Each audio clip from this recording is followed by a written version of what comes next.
आगरा का किला ताजमहल से महज 2 मील की दूरी पर स्थित आगरा का किला है, जिसका मूल नाम पहले बादलगढ़ था। यहाँ स्थित एक शिलालेख पर लिखे लेख से इसकी पुष्टि होती है। इतिहासकारों के अनुसार राजा अकबर के द्वारा इस किले को भी संशोधित किया गया था।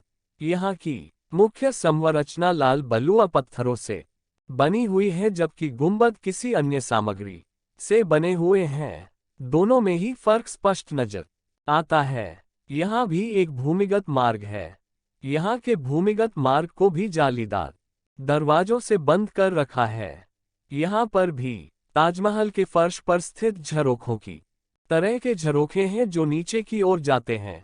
भूमिगत मार्ग सीढ़ियों से होकर नीचे जाता है। भीतर देखने पर आपको गुंबद के आकार के कमरे दिखाई देंगे। यहाँ स्थित स्तंभ या पिलर को देखते हैं तो आपको वर्गाकार आकार वाला 8-मुखी स्तंभ नजर आएगा, जो लगभग सभी प्राचीन भारतीय मंदिरों में पाया जाता है। वास्तुशास्त्र में इसे अष्टकोण स्तंभ कहते हैं। यह स्तंभ भी लाल बलुआ पत्थर से बना हुआ है, जबकि इसकी दीवारें नई तरह की ईंटों की बनी हुई है। यहाँ गौर से देखने पर स्पष्ट नजर आता है कि प्राचीन संरचना में संशोधन किया गया है। आगरा के किले से आप ताजमहल देख सकते हैं। इसका मतलब यह है कि यह भूमिगत संरचना वहां तक फैली हुई थी, ठीक उसी तरह जिस तरह की एलोरा की गुफाओं में भूमिगत शहर होने की बात कही जाती है। क्या बादलगढ़ के किले में था तेजो महाले? कहते हैं कि ताजमहल का निर्माण 1155 सन में राजा परमर्दिदेव के शासनकाल में हुआ था। पहले यह महल 3 गुंबदों वाला था। मुख्य गुंबद में शिव मंदिर था। शिव मंदिर में एक मंजिल के ऊपर एक और मंजिल में 2 शिवलिंग स्थापित करने का हिंदुओं में रिवाज था, जैसा कि उज्जैन के महाकालेश्वर मंदिर और सोमनाथ मंदिर में देखा जा सकता है। ताजमहल में एक कब्र तहखाने में और एक कब्र उसके ऊपर की मंजिल के कक्ष में है, तथा दोनों ही कब्रों को मुमताज का बताया जाता है। शाहजहां को लिखे पत्र में भी इस बात का विवरण है। भवन की 4 मंजिलें हैं, जिनमें चबूतरे के ऊपर विशाल वृत्तीय मुख्य कक्ष और तहखाने का कक्ष शामिल है। मध्य में 2 मंजिलें और हैं, जिनमें 12 से 17-15 विशाल कक्ष हैं। संगमरमर की इन 4 मंजिलों के नीचे लाल पत्थरों से बनी 2 और मंजिलें हैं, जो कि पिछवाड़े में नदी तट तक चली जाती हैं। 7वीं मंजिल अवश्य ही नदी तट से लगी भूमि के नीचे होनी चाहिए, क्योंकि सभी प्राचीन हिंदू भवनों में भूमिगत 23 मंजिल हुआ करती है।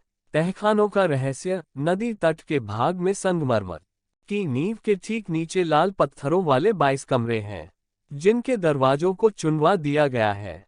इन कमरों को भारत के पुरातत्व विभाग द्वारा तालों में बंद रखा जाता है।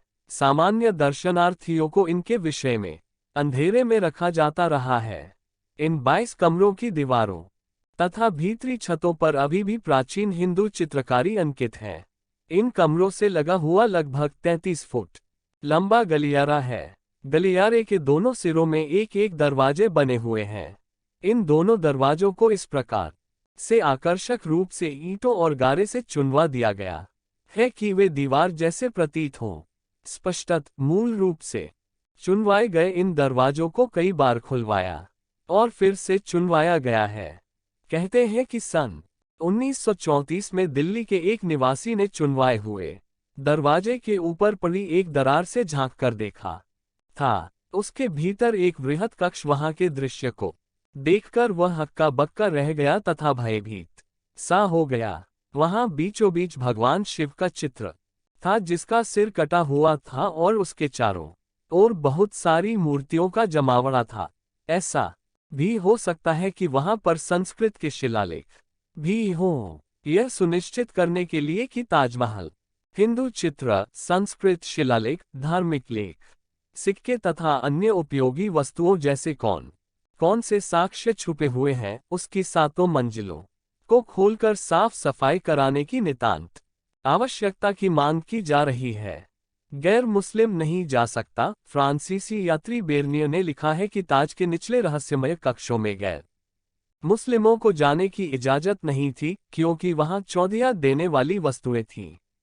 यदि वे वस्तुएं शाहजहां ने खुद ही रखवाए होती तो वह जनता के सामने उनका प्रदर्शन गौरव के साथ करता, परंतु वे तो लूटी हुई वस्तुएं थीं और शाहजहां उन्हें अपने खजाने में ले जाना चाहता था, इसलिए वह नहीं चाहता था कि कोई उन्हें देखे। नदी के पिछवाड़े में हिंदू बस्तियां, बहुत से हिंदू प्राचीन घाट और प्राचीन हिंदू शवदाह ग्रह हैं। यदि शाहजहां ने ताज को बनवाया होता तो इन सब को नष्ट कर दिया गया होता। इसी तरह की हिस्टोरिकल स्टोरी जानने के लिए हमारे channel king of stories number 1 को सब्सक्राइब कर लो। Thanks for watching my videos.